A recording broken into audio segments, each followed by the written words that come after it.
Neața, bună dimineața! Avem nevoie de generații de oameni tineri, corecți, sinceri, cu viziune proaspătă, pentru că, în esență, toți vrem să ne fie bine. Doar că mulți, poate prea mulți din generațiile trecute, trăiesc încă cu mentalitatea lasă că merge și așa. Complicitatea, complezența, comoditatea și lipsa de reacție ne-au făcut să batem pasul pe loc și au constituit o frână pusă celor care nu vor să trăiască mânați de acest fel de a fi. Societatea are nevoie să se scuture, să se curețe de cei care ar trebui să înțeleagă unde au greșit și să se dea la o parte pentru a lăsa pe alții să dovedească că se poate face treabă și altfel. Daniel Turdean are două meserii, este fermier, dar și pilot pe o linie comercială de pasageri și este singurul care are curaj ca în fața camerei să spună lucrurilor pe nume, direct, tăios, așa cum face un bisturiu când are de înlăturat o tumoră. Vreau mai întâi să-l cunoașteți, apoi o să-i auziți și părerea despre mediul academic în care s-a format și despre societatea în care a trăit până acum. Neața, bună dimineața! Astăzi vom afla împreună ce înseamnă să faci agricultură între două zboruri. Avem un agricultor care este și pilot. Pilot, da. Aviator. Pilot, aviator, agricultor. Așa. Daniel a terminat școala asta de pilotaj. Școala de pilotaj și înainte de școala de pilotaj am terminat facultatea de agronomie. Secțiunea EMA, exploatarea mașinii agricole și utilajul industriei alimentară. Deci pregătit pentru două direcții, da? Da. Exact cum sunt avioanele cu solul și aripi. cu aerul. Deci am îmbinat și solul și aerul, să spun așa. Deci când te plictisești de zbor, revin cu picioarele pe pământ. Picioarele pe pământ. Exact. Bun, noi ne-am întâlnit de câteva minute și tu abia ce ai aterizat. Da, adică tocmai am de venit unde dintr-o veneai? cursă, am fost la Barcelona. La Barcelona. Am fost la Barcelona și... Cam câte curse ai pe lună? În sezonul de vară avem undeva între 15-16 curse, adică pe lună. Și în timpul iernii, primăverii, pot să fie undeva între 6 și 8, în funcție de sezonul în care oamenii călătoresc. Mai iarna oamenii merg mai puțin. Deci meseria asta îți lasă destul de mult timp liber, nu? Păi da, e o meserie care pot zice că lucri 14 zile din 30 și una cât are o lună. E obositor să fii pilot? Obositor, momentan pentru mine nu este, fiind tânăr și așa nu e obositor. Câte ore ai la activ așa de zbor? La activ de zbor undeva la 1000 și ceva de ore. Ai doar curse externe sau și interne? Cu compania la care lucrez avem curse externe și interne. Curse interne București, Cluj-București, că asta se caută asta. În rest, curse externe. Europa. Îmi pare rău că nu te putem filma și în costumul de pilot. Pe căldura asta, în pantaloni de stofă, în pantofi și în cămașa de bumbac. Cred că arăți foarte bine așa. Păi încerc să mă mențin, să nu... Bun, unde te simți mai bine? În aer sau pe pământ? Acasă, pe canapea, la răcoare. În ambele situații mă simt confortabil și bine, dar cel mai mult îmi place agricultura. Agricultura? Da, deci ce suprafață lucrați voi? Fratele meu a venit cu ideea să ne apucăm de agricultură. El a fost cu ideea.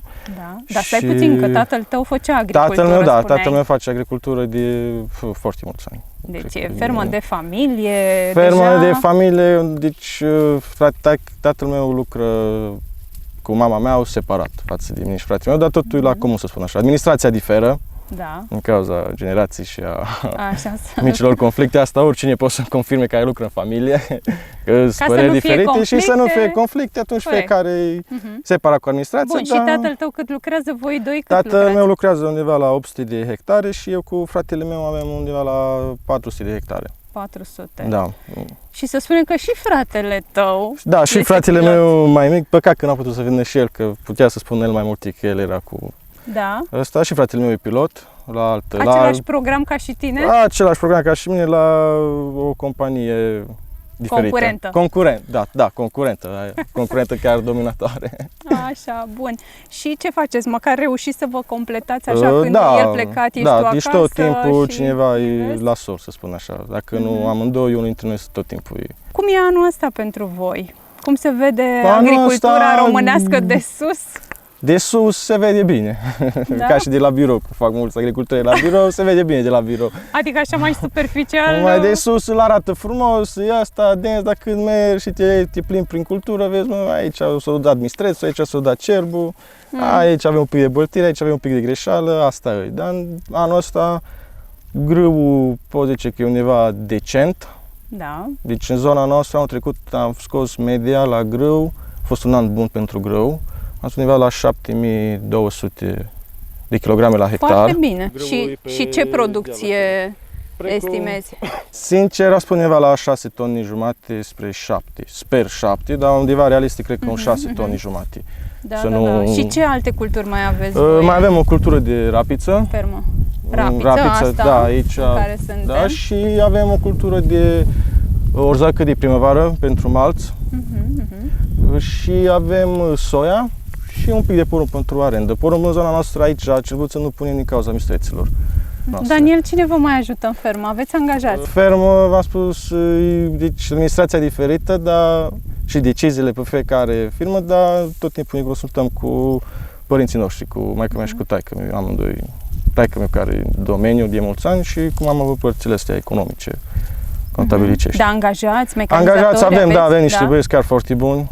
Foarte buni, avem de mult timp, deci avem 7 angajați. Bun, 7 angajați pe care voi reușiți să-i fidelizați, îi țineți aproape, nu aveți problema asta lipsei forței de muncă. Lipsei forței de muncă, nu. Îi avem de mult timp la noi și ei sunt mulțumiți de noi suntem foarte mulțumiți de ei, să spun așa. Da, ce-ți place ție să faci în fermă? În fermă cu fratele meu facem cam de toate, de la măturat halele până la semănat, aplicare de tratamente, recoltat, transport. Deci vă urcați pe tractoare, ne urcăm pe tractoare, faceți treabă serioasă. Da, treabă serioasă.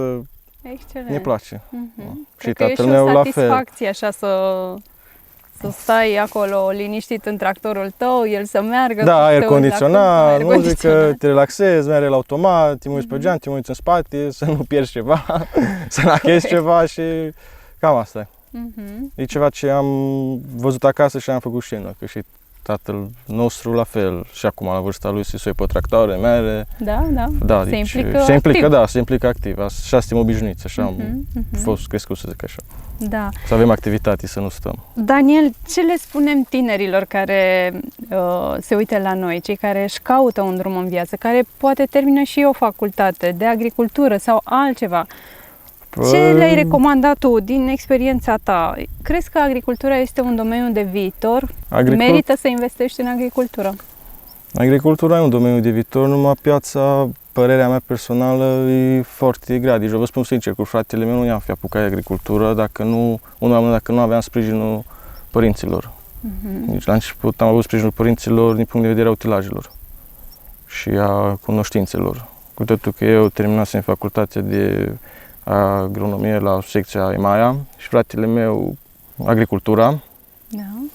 Și nu, e greu. Deci noi am avut, pot zice, am fost aduși de cineva aici, am văzut zona, am văzut că nu era deloc îngrijită, deci ce se vede aici, noi l-am curățat, toate parcelele de aici ce se văd arătau... Adică era floră spontană, așa? Erau, cum puteți vedea acolo. Boscheți dintre ăștia... Erau măciești, deci era teren arabil necultivat, lăsat în paragină. Da, solul cum este? Solul e un sol mai acid, aici, un sol mai acid, de aceea nu prea folosim azot, folosim mai mult nitrocalcar. Trebuie să-l ameliorați. Da, trebuie să-l ameliorăm, dar încet, cu treabă bună, cum s-ar zice. Da. Și faceți arătură? Noi aici n-am arat, vă spun sincer, folosim scarificatorul și discul mare. Mai mult nu arăm. Deci și ce planuri aveți cu ferma asta? Adică, noi, planul nostru e să o ținem, să o creștem, să o dezvoltăm. Să o creșteți? Vreți să creșteți suprafața? Vrem și mai să mult, creștem sau? suprafața, dacă găsim și putem și oameni. De exemplu, problema mare ce am văzut în zona tatălui nostru, părinților noștri, majoritatea femeilor sunt bătrâni, să zic așa. Și copiilor se ocupă cu altceva, fie medici, fie arhitecți, fie site-iști, nu. Ce au fost, da. Și atunci ei nu sunt interesați să preia, da. Și atunci rămân cu... Bătrânii rămân și vând. Și vând la fermierii mai tineri, care eu mă bucur că vând la fermieri tineri, tineret român, nu străin. Foarte bine, foarte bine. Și dacă nu, cel puțin noi avem noroc încă în zonă că nu sunt străini și care sunt cred că un francez și 2 nemți care sunt pe eco, pe bio, să spun așa. Dar nu. Una e când vine străinul capitalizat, cu bani, cu fonduri. La voi toată suprafața este în proprietate sau aveți și în arendă? Nu, avem în arendă, dar avem și în proprietate. Și cât este în proprietate și cât e în arendă? În proprietate, aici la Luna de Jos, undeva la 70 de hectare. Da. Și cu cât se vinde terenul în zona asta? În funcție, depinde, vă dați seama aici cum mai de luros și așa, undeva la 2000-2500 de euro. Hectarul, da. Solul fiind și mai... În zona Ardealului nu poți să ceri, cel puțin aici la Cluj, nu poți să ceri bani mulți pe sol, că nu e ca și la Mureș, Lunca Mureșului, nu e ca și în sudul României. Și aici parcelele, că nu, comasarea asta am făcut-o noi, că am luat fiecare om în parte, dar fiecare are câte un iugăr, 2 iugăre, jumătate de iugăr și așa mai departe. Un iugăr cât are? Un iugăr 58 de are. 58 parte, dacă nu mă știu. 58 de ani. Deci, bun, deci tu ți-ai propus să mărești suprafața. Eu cu fratele meu. Da, să aveți teren, să lucrați cât mai comasat. Da, cât mai comasat. Dacă încet ne extindem. Vreți să, eu știu, să mai faceți și altceva, să creșteți animale? Zootehnie sau... nu, pentru că nu știm, unul la mână, nu suntem în domeniu, n-am avut de la cine și să vă zic ce nu știu, nu are rost. Nu, că sunt mulți știutori. Procesare? Nu, că nu știm cu ce se mănâncă, vă zic sincer, și atunci dacă nu știu cu ce se mănâncă, n-ai rost să mă implic. Și ați accesat fonduri europene? Fonduri europene am încercat, n-am prins. Și anul acesta am prins, am prins pe construcții. Măsură, sau ce ați vrut să faceți? Construcții, pe partea de construcție de hale am prins anul acesta, chiar eligibile finanțare, undeva în septembrie mergem să semnăm contractul cu AFIR-ul. Da.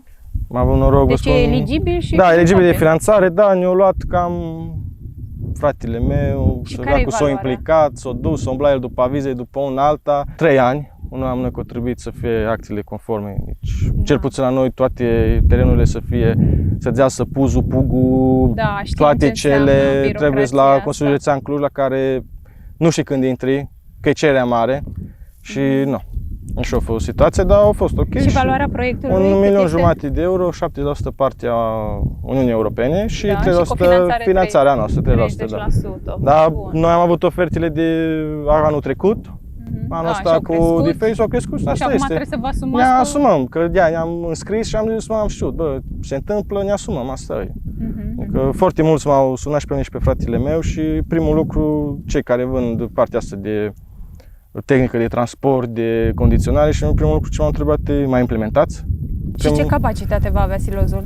Facem 2 hale. Sau halele? Noi facem 2 hale. N-am putut face silozul din cauza liniei de înaltă tensiune. Și facem 2 hale de 40 pe 13, 5 metri zidul de beton, 3 metri tabla în 2 ape, cu tehnică de transport în mijloc, adică 2 ore așa și în mijloc tehnica de transport, undeva capacitate de 60 de tone pe oră, cu curățitor și toate cele. E suficient pentru ce aveți? Pentru noi e suficient, da, încă este peste, dar am zis să fie că nu se știe niciodată, extindem sau împărțim, jumătate punem noi producția, jumătate poate închiriem cuiva sau mai pune careva, nu se știe niciodată. Și dacă am prins proiectul, de ce să nu-l implementăm? Da. Zi-mi dacă sunteți, tu și fratele tău, sunteți genul de fermier care căutați tehnologii noi, să vă modernizați, aparatură, cum? Vrei, nu vrei, tot e tehnologie, că la un moment dat, ca și cu telefonul, a fost Nokia 1110, apare iPhone, nu mai poți să mergi cu ăla, că nu mai face față. Nu mai poți folosi la vremurile noi, adică... Vă întreb ceva. Aveți curaj să priviți în ochi tinerii care spun lucrurilor pe nume?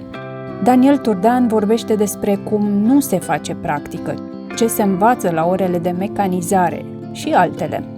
Oamenii inteligenți admit când greșesc și se îndreaptă. E ceva ce ai învățat, eu știu, de pe alte meleaguri și ai adus în ferma ta? Dacă tot călătorești atâta. Și ce nu, că noi aterizăm, îmbarcăm și decolăm. Dar în schimb, când am terminat liceul, am fost plecat în Germania, în Riesenberg, la Riela. Riela e o companie nemțească care se ocupă de construcția de silozuri, tehnică de transport, uscătoare, bănuiesc. Și am dus acolo cu băiatul reprezentantului pe România. Am dus mai mult să plimbăm și noi în Germania, să vedem cum e. Și am lucrat la Carl, așa îl cheamă pe încă bătrân, Ați și lucrat? Am lucrat acolo la dânsul, la fabrică. Montam șurubăraie, un altă. Da. Interesant așa, de experiență. Am și făcut un bănuț, nu mult, dar a fost foarte interesant mai mult. De experiență, așa să vedem și noi, că alte când îți predă careva la clasă, că citești înainte cu o seară și vine și ți-o predă, gen facultate, și alte când mergi tu și vezi cu ochii tăi, practică. Că, din păcate, facultatea de agronomie lipsește practica cu desăvârșire. Adică înveți tractorul 650 de pe vremea lui Gheorghiu Dej. Serios? Asta vă predau? Deci asta am învățat. La practică, vă pot zice, ne-au dus la stațiunea Cercetării Agricole în Turda. Am avut 3 rânduri de privit la orzoică. Și după aia, ceilalți colegi mei au mers la Cojogna și au curățat parcă bălegarul de la vacă și au dat cu mătura în siloz. Partea de noastră de mecanizare mai aia. Deci practică 0, interes din partea profesorilor să motiveze elevul 0 și clasic ce auzeam în ultima vreme din partea profesorilor, că generația asta nu ai cum să nu slabi, să ăsta. Păi mei, el e acolo să-l înveți. Captează atenția. Fă ceva. Fă un contract cu fermierii locali, uite, te-am așa. Sau la service, sau nu la fermier, la service, pe partea mea ce am făcut la de mecanizare, evident, păi puteți să vă pun acolo, stai cu ochii în Da, uite, du-te la service, la Titan Machinery, la NHL, la Agroconcept, la Tehnodiesel, adică toți sunt aici, la aruncătură de boți, la Pahida și aici. Îi aveți pe toți. Deci sunt toți, Riela iară e aici partea de instalație. Așa, și nu există astfel de colaborări. Deci eu când am făcut, și nu știu, acum noua generație dacă face, deși sper să facă și să tragă de profesor, să ducă și vă zic sincer, am avut un profesor, nu se dau nume, oricum încă mai predă. Da. I-am zis și lui dânsul în față, supărat pe mine, dar nu m-a interesat. M-a învățat pe mine cum să fac cașul și telemeaua. Deci aia am învățat eu la partea mecanizare, cașul, telemeaua și cum să tun oaia. Păi care-i treaba? Care-i legătura? Da, am înțeles. Ce are vaca cu vacanța, nu? Eu așa văd că nu toți, dar cred că unii profesori au făcut modul de pedagogie. Am o pilă, rămân pe acolo, fac și o masă, fac un doctorat, mai îmi dă și mie un asistent, fac asistent, mai fac 2-3 proiecte, mai ciupesc niște bănuți de acolo. Timpul trece, banii vin, studentele, din 4 în 4 ani, tot altele noi am. Petrecerea bulacilor, o balul bobocilor, un dans cu boboca, una alta și timpul trece, banii vin. Cam asta e gândirea, spui. Cam asta e părerea mea, gândirea ce am văzut eu cu ochii mei, mi-asum ce am zis, sigur să-mi sară în cap, dar nu-mi pasă, vă zic sincer. Păi deci chiar nu-mi pasă. Asta e realitatea, ar trebui să o știm, ca să ne asta corectăm. Asta e realitatea. Deci dacă măcar în ceasul al 19. Dacă e cineva care zice că e altcumva, eu vă zic, eu n-am fost cel mai bun, recunosc, nici nu mi-a prea dat interesul, că eu am știut ce vreau, m-am orientat, m-am dus, de compilație, am stat, am făcut, dar interes din partea profesorilor 0 față de studenți. Deci asta nu, simplu fapt că merem, ne prezentăm la diferite simpozioane, povestim, discutăm, dăm medalii, dăm nu știu ce, ne facem poză cu ministrul care se schimbă din an în an și ministrii ăștia săraci care au tot fost, nu știu. A fost ca și Constantinescu, capa sfințită, nici bine, nici rău n-a făcut, inutil, părerea mea. Și asta e realitatea, adică niciodată nu să pună unul care știe ce face și bate din gură, că lor nu le trebuie oameni hotărâți, le trebuie ca la multinaționale yes man. Am fost, de exemplu, la un interviu la multinațională de director regional, să văd și eu cum la un interviu de 4 luni. Așa. De curios m-am dus. Nu dau nume, se ocupă cu Malț, să zic așa. Companie din vestul României. Am trimis CV-ul, m-am dus frumos, a fost multă lume pe care am cunoscut-o, oameni foarte pregătiți în domeniu și am făcut interviu și m-am întrebat, de ce crezi că ai fi tu potrivit pentru noi? Și eu le-am spus, și fermier, mă pot pune în situația omului, că mă duc să-i bag o idee în cap. Corect. Să pună că facem... De la egal da, pot vorbi de la legal și sigur. Știu și eu cum e omul, adică pot zis, ok, nu știu ce, cam aia, apoi să aflu, asta e ironia și e amuzat, că au luat interviu un individ care nici măcar nu a fost la interviu. Deci așa ceva am rămas prost. Bă, cum să-i faci așa ceva, mă, ca multinațională, te dai, adică asta m-a deranjat pe mine. Și au fost acolo persoane... există... Da, există, da, mă înțeles, bă, cum? Modalitatea asta de lucru adică pe e un pile, interviu și a fost o dată, altă dată nu a mai fost. Și la sfârșit au rămas 2 care trebuiau să ia din cei 2. Care nu am înțeles unde erau, dar bănuiesc că erau competenți. Mai competenți, convins ca mine. Fii atent, dacă ai avea șansa să schimbi ceva în România, ce ai schimba? Dacă aș avea șansa să schimb ceva în România? Da. Pentru că ești un tip hotărât, pentru că știi ce vrei, pentru că ai o direcție și pentru că poți să-i orientezi și pe cei care bâșbuie încă să schimb ceva asta. în România, degeaba eu vreau să schimb ceva, noi 4. Da. Eu vreau să schimb ceva, dar voi 3 vă puneți împotriva mea și mă scoateți din ecuație. Degeaba unul singur vrea. Și la nivel de cultură, noi românii, o zic sincer, poate să se supere oamenii pe mine, dar încă o dată nu mă interesează. Nu să tragă nimeni, adică uitați-vă mult. Eu de principiu la cooperativele astea, să faceți cooperativă, nu cum să faci cooperativă cu 7 generații diferite în cooperativă, cu 7 mentalități diferite, cu 7 suprafețe diferite. Pentru că ăla mare o să tragă pentru el, nimeni nu o să tragă la comun. Deci asta e. Sunt și afaceri de familie în care, în familie, sunt probleme. Adică eu, mulțumesc, eu cu fratele meu înțelegem extraordinar de bine, adică chiar n-am ce să reproșez. Suntem asociați, că nu așa ne face, asociat. Bine, dar totuși, hai să vedem, hai să alegem 3 lucruri pe care ai vrea să le schimbi. Menționează-le tu. Am mentalitatea oamenilor. Să nu mai considere capii ajutor social, capia nu e ajutor social. În special la bătrâni și la mai mari băieți cu ochi albaștri care.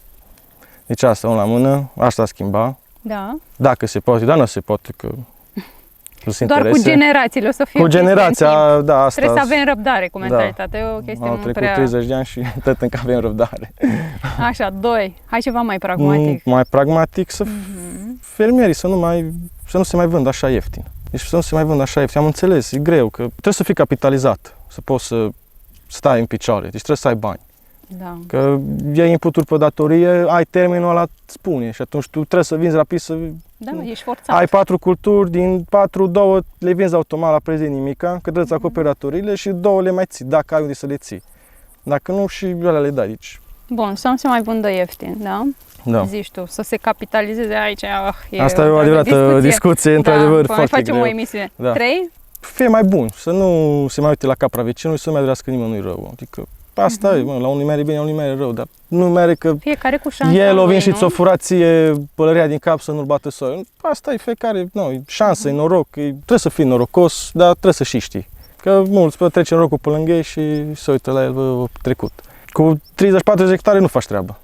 Asta de la ce suprafață crezi că ești rentabil? Ca să fii rentabil, undeva la 300 plus, să fii rentabil. Să poți, că așa să faci o sumă de, când pe la 12 luni îți iasă 1500-2000 de euro pe lună, la aia nu-i rentabilitate. Fii atent, uite, eu întotdeauna întreb în final cum se vede România și te întreb pe tine din 2 perspective, cele pe care tu le trăiești zilnic, și cea de agricultor, dar și cea de pilot, pentru că înțeleg că și în zona asta a pilotajului acum sunt probleme, nu e forță de muncă. Și adevărat, sunt diferite întârzieri. Deci, scurt, ca să ne întindem, spune-ne cum se vede România prin ochii tăi, din perspectiva ta, uite, de pe dealurile astea minunate. Sincer, se putea mai bine. Se poate mai bine. Dealurile, dacă vă uitați în stânga mea, pășunea acolo e curățată, am curățat eu cu fratele meu, dar în stânga, în dreapta și în stânga se vede. Deci e diferență între omul care vrea și omul care nu vrea. Asta e singura problemă. Și așa se vede România. Plus care vor, plus o parte mică care nu prea pot să facă mare lucru. Și restul, asta e roata, așa se învârte, nu poate nimeni să vină să o, nu știu, să o strici, nu poți, să o înlocuiești nici așa. Deci, cu timpul, nu știu, trebuie să se suie și alți oameni în roată și să mai pună frână. Unul azi, unul poimâine, dar în fiecare zi trebuie să fie unul cu unul în plus.